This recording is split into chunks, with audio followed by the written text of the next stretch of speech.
Hello, everyone. Welcome to our public reading of Frederick Douglass's important speech, What to the Slave is the 4th of July. 13 communities and more than 100 volunteers across New Hampshire are joining together today at noon to read this important speech as acknowledgement that while equality for all does not exist, it remains our goal. My name is Heather Mitchell, and I am the director of Hopkinton Historical Society. The Society's mission is to preserve and share the history of our town, and one way we do so is to provide a forum to share and discuss their ideas.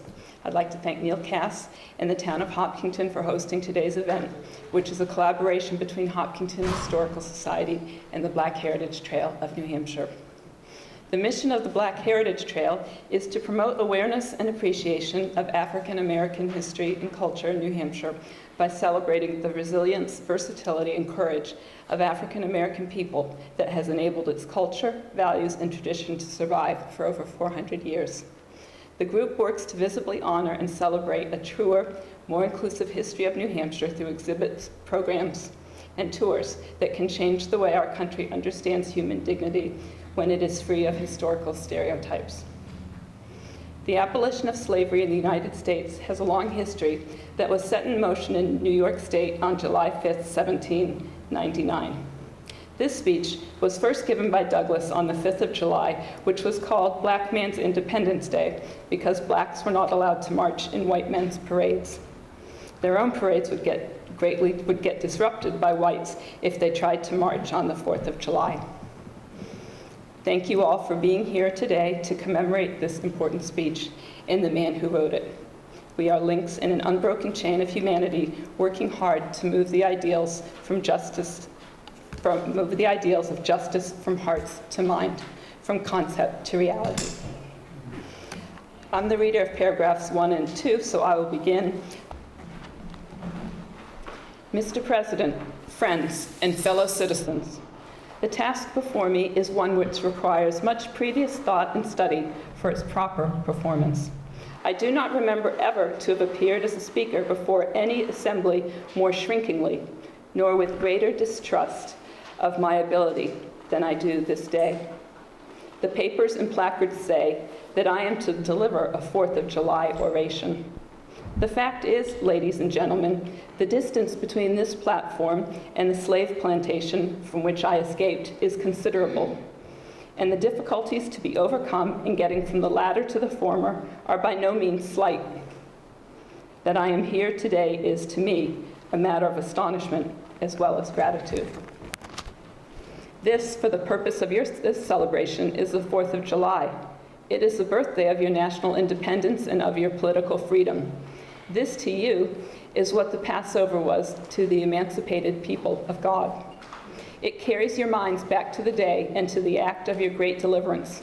This celebration also marks the beginning of another year of your national life and reminds you that the Republic of America is now 76 years old. I am glad, fellow citizens, that your nation is so young. You are, even now, only in the beginning of your national career, still lingering in the period of childhood. I repeat, I am glad that this is so.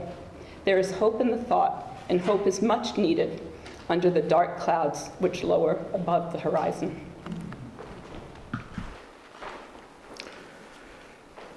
Fellow citizens, 76 years ago, the people of this country were British subjects. The style and title of your sovereign people, in which you now glory, was not yet born. You were under the British crown. Your fathers esteemed the English government as the home government. England, as the fatherland, although a considerable distance from your home, imposed in the exercise of its parental prerogatives upon its colonial children such restraints, burdens, and limitations as, in its mature judgment, it deemed wise and proper. But your fathers, who had not adopted the idea of infallibility of the government and the absolute character of its acts, presumed to differ from the home government in respect to the wisdom and the justice of some of those burdens and restraints. They went so far as to pronounce the measures of government unjust, unreasonable, and oppressive, and altogether such as ought not to be quietly submitted to. I scarcely need say, fellow citizens, that my opinion of those measures fully accords with that of your fathers. Feeling themselves harshly and unjustly treated by the home government, your fathers, like men of honesty and men of spirit, earnestly sought redress. They petitioned and remonstrated. They did so in a decorous, respectful, and loyal manner. This, however, did not answer the purpose. They saw themselves treated with sovereign indifference, coldness, and scorn. Yet they persevered. Oppression makes a wise man mad. Your fathers became restive under this treatment. They felt themselves the victims of grievous wrongs, wholly incurable in their colonial capacity. With brave men, there is always a remedy for oppression. Just here, the idea of total separation of the colonies from the crown was born. It was a startling idea, much more so than we at this distance of time regarded. The timid and the prudent of that day were, of course, shocked and alarmed by it. Their opposition to the then dangerous thought was earnest and powerful. But amid all their terror and affrighted vociferations against it, the alarming and revolutionary idea moved on, and the country with it. On the 2nd of July, 1776, the Old Continental Congress, to the dismay of the lovers of ease and the worshippers of property, clothed that dreadful idea with all the authority of national sanction. They did so in the form of a resolution. We seldom hit upon resolutions drawn up in our day whose transparency is at all equal. It resolved that these united colonies are, and of right, ought to be free and independent states, that they are absolved from all allegiance to the British Crown. Citizens, your fathers made good that resolution. They succeeded, and today you reap the fruits of their success. The freedom gained is yours, and you, therefore, may properly celebrate this anniversary. The 4th of July is the first great in your nation's history, the very ring bolt in the chain of your yet undeveloped destiny. Pride and patriotism, not less than gratitude, prompt you to celebrate and to hold it in perpetual remembrance. I have said that the Declaration of Independence is the ring bolt to the chain of your nation's destiny. So, please indeed, I regard it. The principles contained in that instrument are saving principles. Stand by those principles. Be true to them on all occasions, in all places, against all foes, and at whatever cost.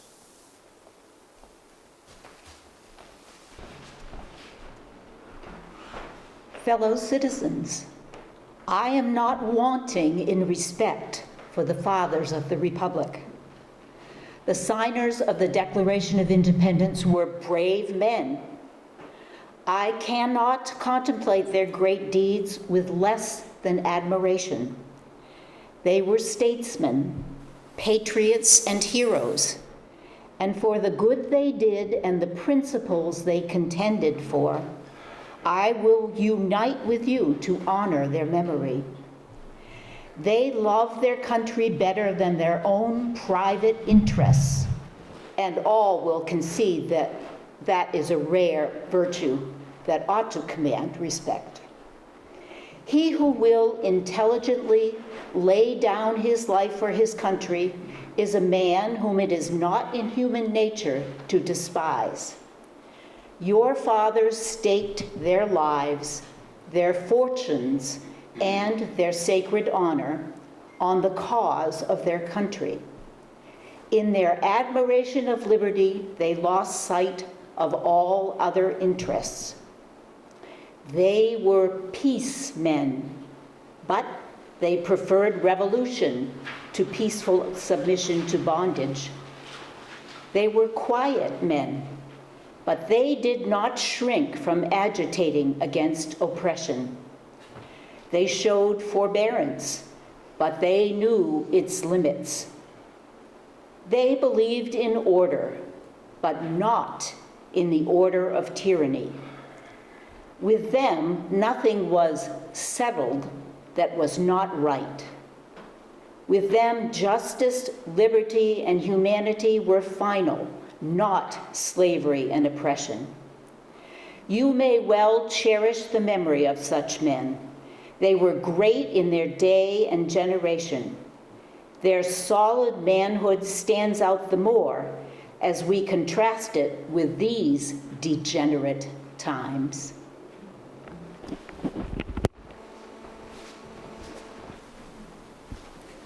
How circumspect, exact, and proportionate were all your father's movements.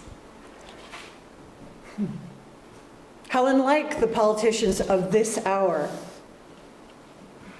Their statesmanship looked beyond the passing moment and stretched away in strength into the distant future. Mark them.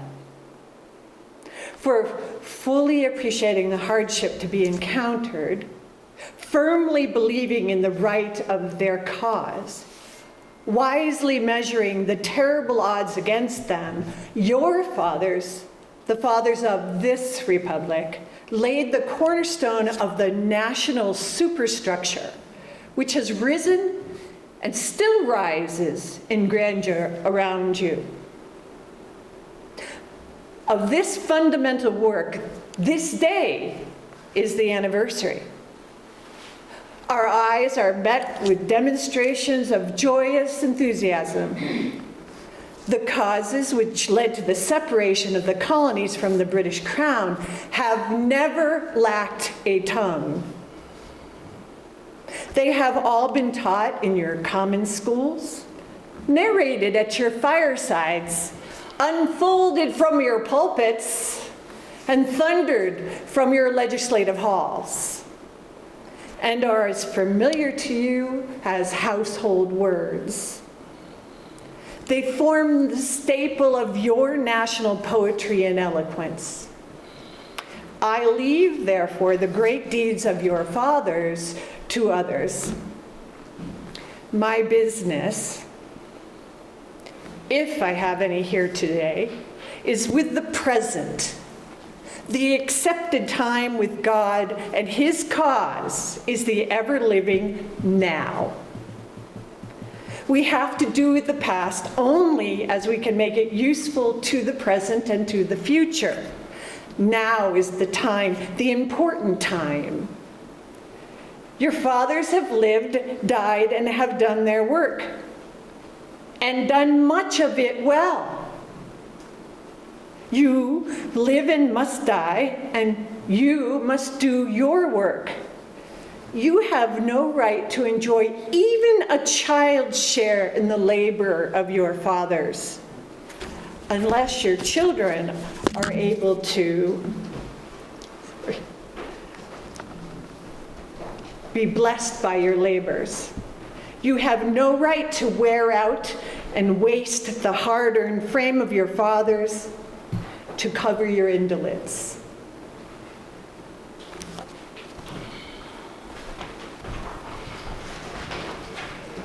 Fellow citizens, pardon me. Allow me to ask, why am I called upon to speak here today? What have I or those I represent to do with your national independence? Are the great principles of political freedom and of natural justice embodied in that Declaration of Independence extended to us? And am I, therefore, called upon to bring our humble offering to the national altar and to confess the benefits and express devout gratitude for the blessings resulting from your independence to us? Would to God, both for your sakes and ours, that an affirmative answer could truthfully be returned to these questions. Then would my task be light and my burden easy and delightful. But such is not the state of the case. I say it with a sad sense of the disparity between us. I am not included within the pale of this glorious anniversary. Your high independence only reveals the immeasurable distance between us. The blessings in which you this day rejoice are not enjoyed in common. The rich inheritance of justice, liberty, prosperity, and independence bequeathed by your fathers is shared by you, not by me. The sunlight that brought life and healing to you has brought stripes and death to me. This 4th of July is yours, not mine. You may rejoice, I must mourn. To drag a man in fetters into the grand illuminated temple of liberty and call upon him to join you in joyous anthems were inhuman mockery and sacrilegious irony. Do you mean, citizens, to mock me by asking me to speak today?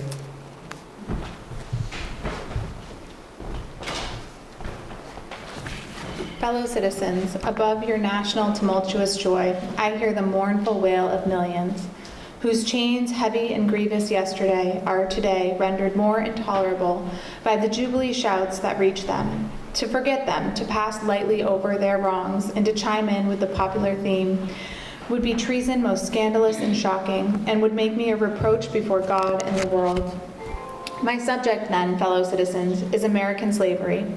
I shall see this day from the slave's point of view, standing here, identified with the American bondman, making his wrongs mine. I do not hesitate to declare with all my soul that the character and conduct of this nation never looked blacker to me than on this 4th of July.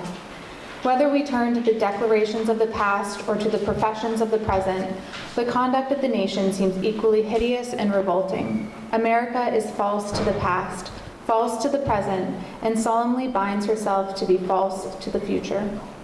Standing with God and the crushed and bleeding slave on this occasion, I will, in the name of humanity which is outraged, in the name of liberty which is fettered, in the name of the Constitution and the Bible which are disregarded and trampled upon, dare to call in question and to denounce with all the emphasis I can command everything that serves to perpetuate slavery, the great sin and shame of America.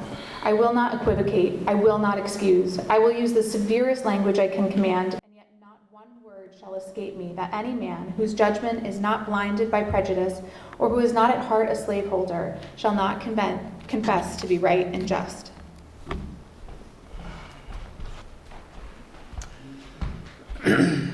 I fancy I hear someone of my audience say, "It is just in this circumstance that you and your brother abolitionists fail to make a favorable impression on the public mind. Would you argue more and denounce less? Would you persuade more and rebuke less? Your cause would be much more likely to succeed. But I submit, where all is plain, there is nothing to be argued. What point in the anti-slavery creed would you have me argue? On what branch of the subject do the people of this country need light? Must I undertake to prove that the slave is a man? The slaveholders themselves acknowledge it in the enactment of laws for their government. They acknowledge it when they punish disobedience on the part of the slave. There are 72 crimes in the state of Virginia which, if committed by a black man, subject him to the punishment of death, while only 2 of the same crimes will subject a white man to the like punishment. What is this but the acknowledgement that the slave is a moral, intellectual, and responsible being? Southern statute books are covered with enactments forbidding, under severe fines and penalties, the teaching of the slave to read or to write. When you can point to any such laws in reference to the beasts of the field, then I may consent to argue the manhood of the slave. When the dogs in your streets, when the fowls of the air, when the cattle on your hills, when the fish of the sea, and the reptiles that crawl shall be unable to distinguish the slave from a brute, then will I argue with you that the slave is a man.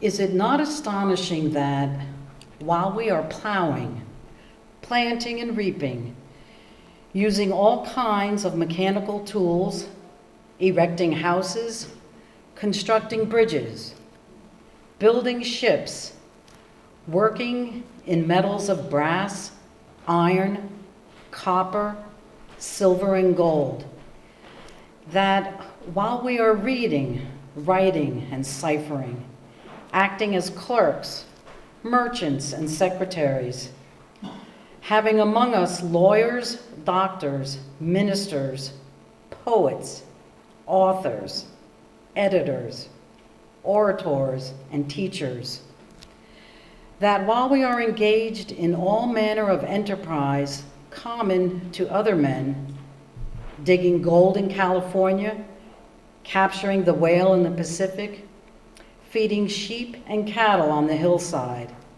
living, moving, acting, thinking, planning, living in families as husbands, wives, and children, and above all, confessing and worshiping the Christian's God and looking hopefully for life and immortality beyond the grave, we are called upon to prove that we are men. Would you have me argue that man is entitled to liberty? That he is the rightful owner of his own body? You have already declared it. Must I argue the wrongfulness of slavery? Is it to be settled by the rules of logic and argumentation as a matter beset with great difficulty, involving a doubtful application of the principle of justice, hard to be understood? How should I look today in the presence of Americans to show that men have a natural right to freedom? To do so would be to make myself ridiculous and to offer an insult to your understanding. There is not a man beneath the canopy of heaven that does not know that slavery is wrong for him. What? Am I to argue that it is wrong to make men brutes, to rob them of their liberty, to work them without wages, to keep them ignorant of their relations to their fellow men, to beat them with sticks, to flay their flesh with the lash, to load their limbs with irons, to hunt them with dogs, to sell them at auction, to sunder their families, to knock out their teeth, to burn their flesh, to starve them into obedience and submission to their masters? Must I argue that a system thus marked with blood and stained with pollution is wrong? No, I will not. I have better employments for my time and strength than such arguments would imply.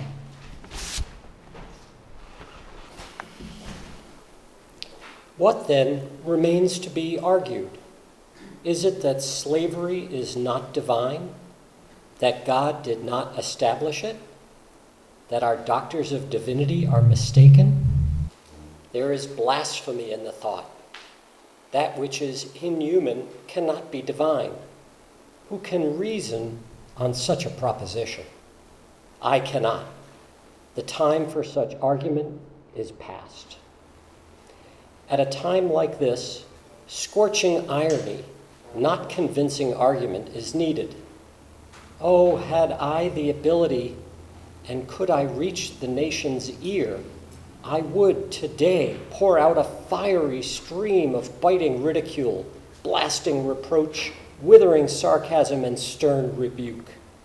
For it is not light that is needed, but fire. It is not the gentle shower, but thunder. We need the storm, the whirlwind, and the earthquake. The feeling of the nation must be quickened. The conscience of the nation must be roused. The propriety of the nation must be startled. The hypocrisy of the nation must be exposed.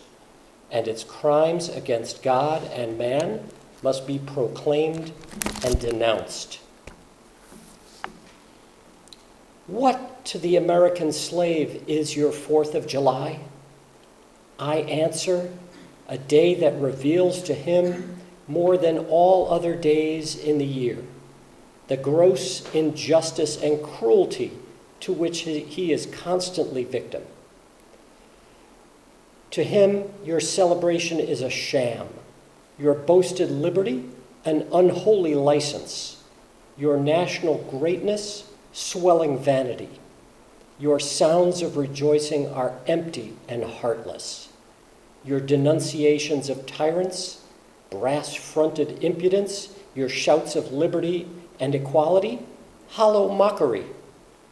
Your prayers and hymns, your sermons and thanksgivings, with all your religious parade and solemnity, are to him mere bombast. Fraud, deception, impiety, and hypocrisy, a thin veil to cover up crimes which would disgrace a nation of savages. There is not a nation on the earth guilty of practices more shocking and bloody than are the people of these United States at this very hour. Go where you may, search where you will, roam through all the monarchies and despotisms of the old world, search out every abuse, and when you have found the last, lay your facts by the side of the everyday practices of this nation. And you will say with me that for revolting barbarity and shameless hypocrisy, America reigns without a rival. Take the American slave trade, which we are told by the papers is especially prosperous just now, as the price of men was never higher, and which is carried on in all the large towns and cities in one half of this Confederacy. The trade is one of the peculiarities of American institutions. In several states, the trade is the chief source of wealth. It is called the internal slave trade, in order to divert it from the horror with which the foreign slave trade is contemplated. The foreign slave trade has long since been denounced by this government as piracy, as an execrable traffic. To arrest it, this nation keeps a squadron at immense cost on the coast of Africa. Everywhere in this country, it is safe to speak of this foreign slave trade as a most inhuman traffic, opposed alike to the laws of God and man. It is, however, a notable fact that while so much execration is poured out by Americans upon those engaged in the foreign slave trade, the men engaged in the slave trade between the states pass without condemnation, and their business is deemed honorable.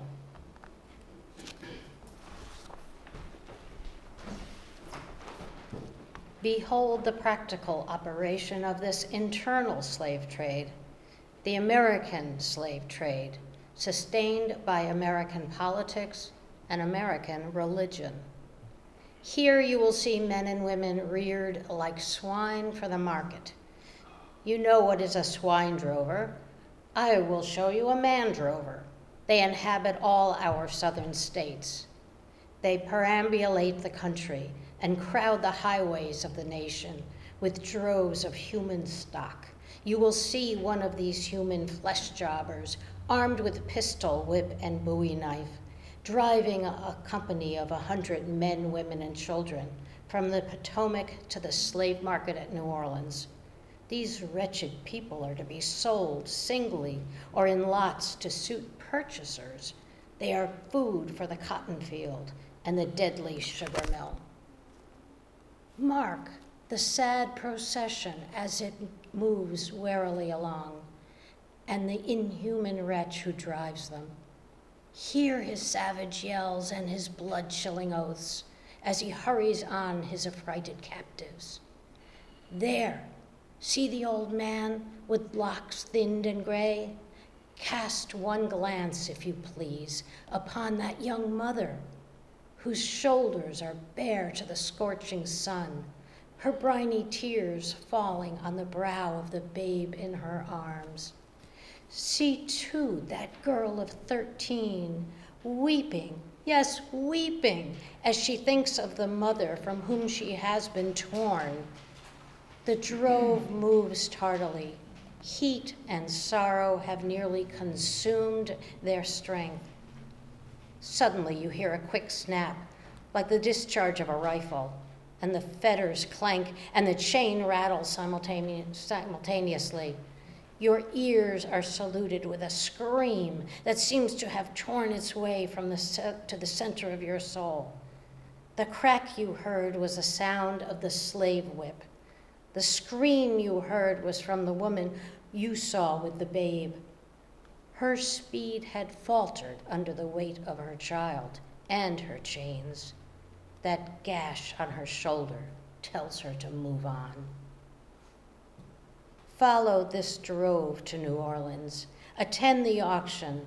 See men examined like horses. See the forms of women rudely and brutally exposed to the shocking gaze of American slave buyers. See this drove sold and separated forever. And never forget the deep, sad sobs that arose from that scattered multitude. Tell me, citizens, where under the sun you can witness a spectacle more fiendish and shocking? Yet this is but a glance at the American slave trade as it exists at this moment in the ruling part of the United States. I was born amid such sights and scenes. To me, the American slave trade is a terrible reality. The fleshmongers gather up their victims by dozens and drive them, chained, to the General Depot at Baltimore. When a sufficient number has been collected here, a ship is chartered for the purpose of conveying the forlorn crew to Mobile or to New Orleans. From the slave prison to the ship, they are usually driven in the darkness of night. In the deep, still darkness of midnight, I have been often aroused by the dead, heavy footsteps and the piteous cries of the chain gangs that passed our door. Fellow citizens, this murderous traffic is today in active operation in this boasted republic. In the solitude of my spirit, I see clouds of dust raised on the highways of the South. I see the bleeding footsteps.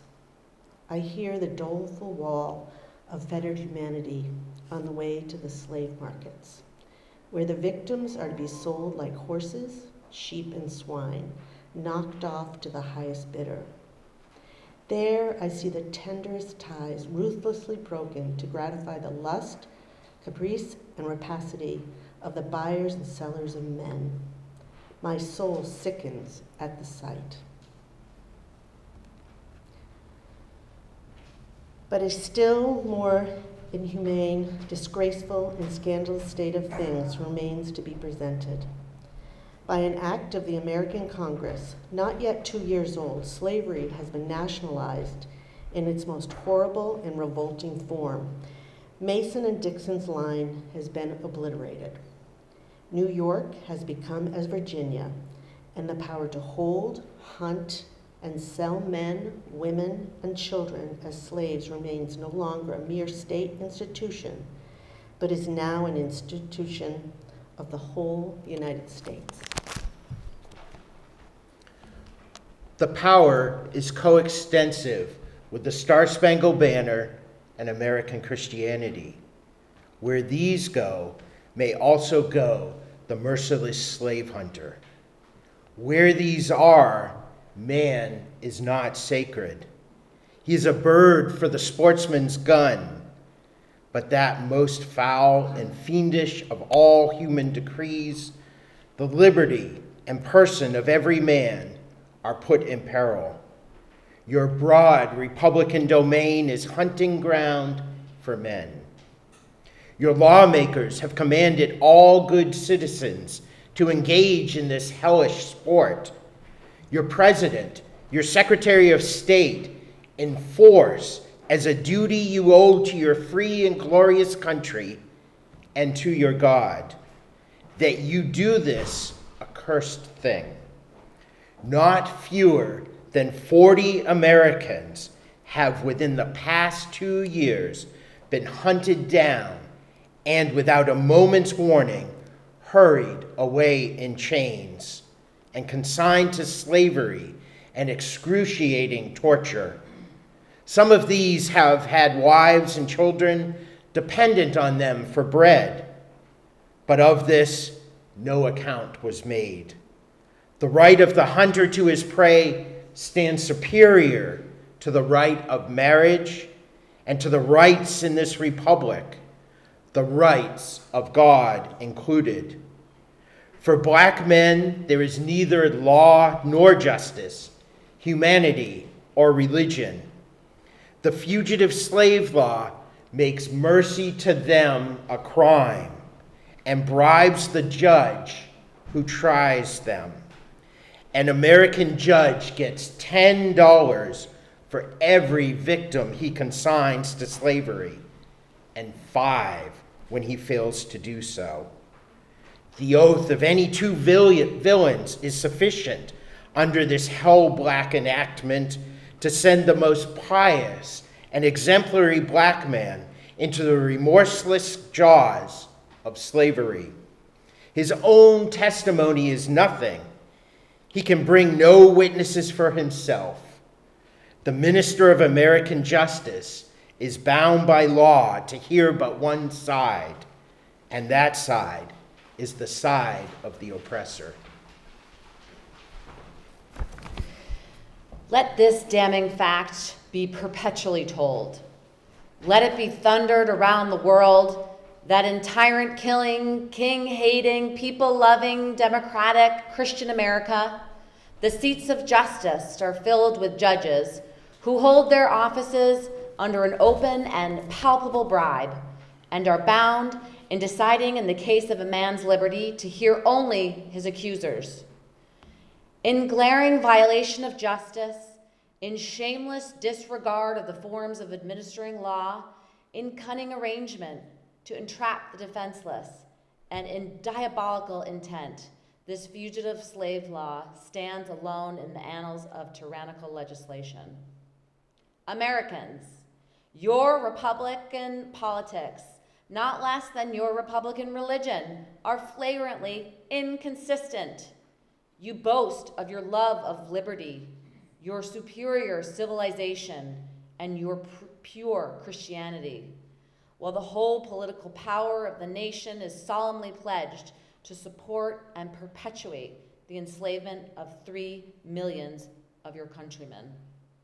You hurl your anathemas at the crowned-headed tyrants of Russia and Austria, and pride yourselves on your democratic institutions, while you yourselves consent to be the mere tools and bodyguards of the tyrants of Virginia and Carolina. You invite to your shores fugitives of oppression from abroad, honor them with banquets, greet them with ovations, cheer them, toast them, salute them, protect them, and pour out your money to them like water. But the fugitives from your own land you advertise, hunt, arrest, shoot, and kill. You glory in your refinement and your universal education, yet you maintain a system as barbarous and dreadful as ever stained the character of a nation, a system begun in avarice, supported in pride, and perpetuated in cruelty. You shed tears over fallen Hungary and make the sad story of her wrongs the theme of your poets, statesmen, and orators, till your gallant sons are ready to fly to arms and vindicate her cause against the oppressor. But in regard to the 10,000 wrongs of the American slave, you would enforce the strictest silence and would hail him as an enemy of the nation who dares to make those wrongs the subject of public discourse. You are all on fire at the mention of liberty for France or for Ireland, but are as cold as an iceberg at the thought of liberty for the enslaved of America. You discourse eloquently on the dignity of labor, yet you sustain a system which in its very essence casts a stigma upon labor. You can bare your bosom to the storm of British artillery to throw off a 3-penny tax on tea, and yet wring the last hard-earned farthing from the grasp of the black laborers of your country. You profess to believe that of one blood God made all nations of men to dwell in the face of all of the earth, and hath commanded all men everywhere to love one another. Yet you notoriously hate, and glory in your hatred, all men whose skins are not colored like your own. You declare before the world and are understood by the world to declare that you hold these truths to be self-evident, that all men are created equal and are endowed by their Creator with certain inalienable rights, and that among these are life, liberty, and the pursuit of happiness. And yet you hold securely in a bondage which, according to your own Thomas Jefferson, is worse than ages of that which your fathers rose in rebellion to oppose, a 7th part of the inhabitants of your country. Fellow citizens, I will not enlarge further on your national inconsistencies. The existence of slavery in this country brands your republicanism as a sham, your humanity as a base pretense, and your Christianity as a lie. It destroys your moral power abroad. It corrupts your politicians at home. It saps the foundation of religion. It makes your name a hissing, and by a word to a mocking earth.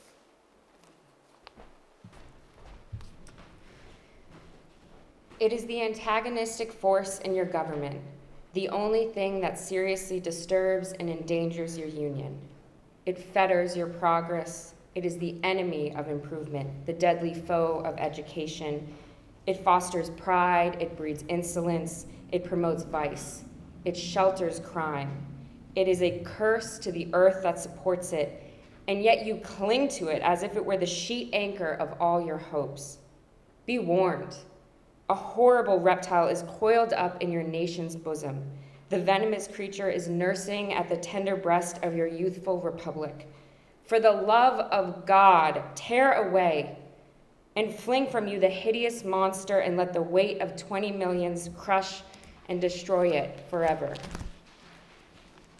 But it is answered in reply to all this, that precisely what I have now denounced is in fact guaranteed and sanctioned by the Constitution of the United States, that the right to hold and to hunt slaves is a part of that Constitution framed by the illustrious fathers of this republic. Then I dare to affirm, notwithstanding all I have said before, your fathers, instead of being the honest men I have before declared them to be, were the veriest impostors that ever practiced on mankind. This is the inevitable conclusion, and from it there is no escape. But I differ from those who charge this baseness on the framers of the Constitution of the United States. It is a slander upon their memory, at least so I believe. And others have, as I think, fully and clearly vindicated the Constitution from any design to support slavery for an hour.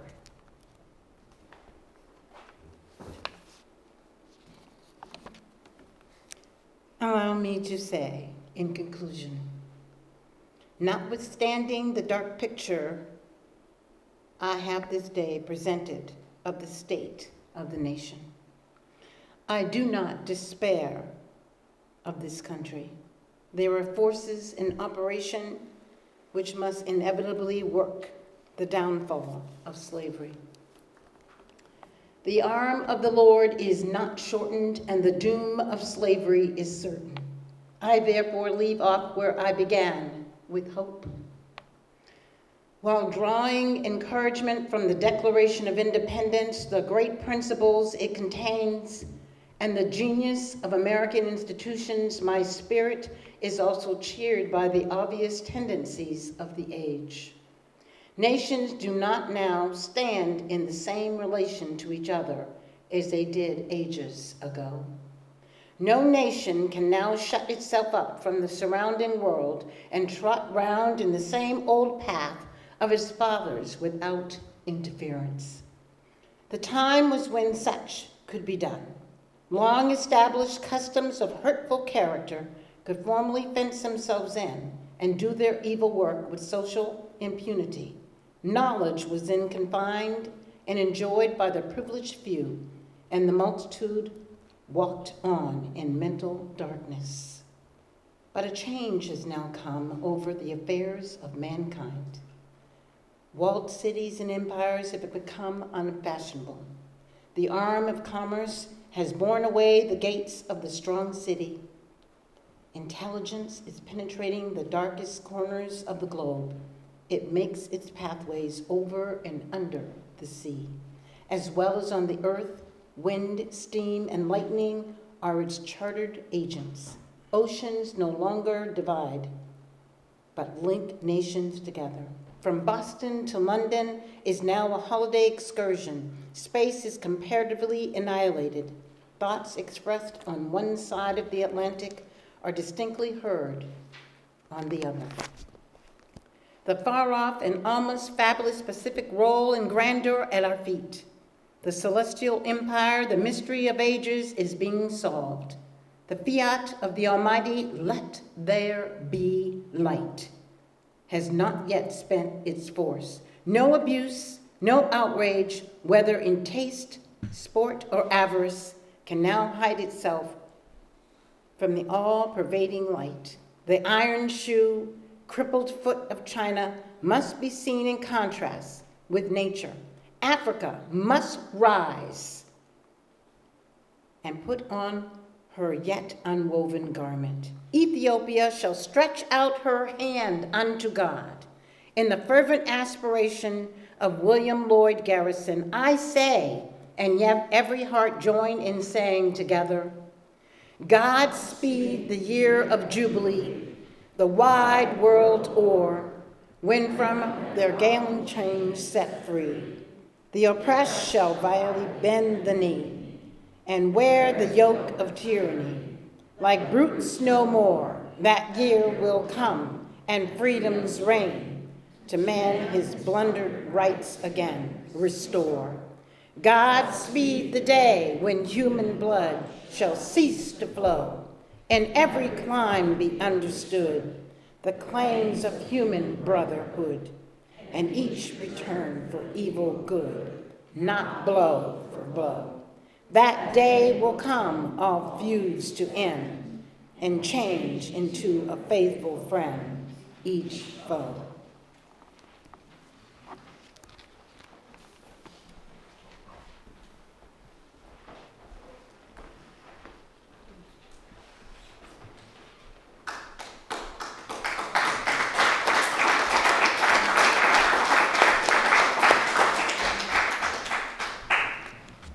I think this is the 5th time that we've had this speech reading, and every year, there's a different phrase that really touches me, or I hear things that I haven't heard before. And someone mentioned to me yesterday they saw a flyer for today's program, and they said, "Oh, is it time for that program again already?" And they didn't really sound like fans of the program, and I was like, "Yes, until there's equality for everyone, this program we're going to have it." And so I think it's important, and I know everyone here feels the same way. And so I hope we can all go out and make some change in the world. And so I'd like to thank Neil Cass again and the town of Hopkinton for hosting this. And, and I also have heard that a group of young ladies have prepared lemonade and cookies for people here, and they will gratefully accept donations for the Black Heritage Trail of New Hampshire. Right.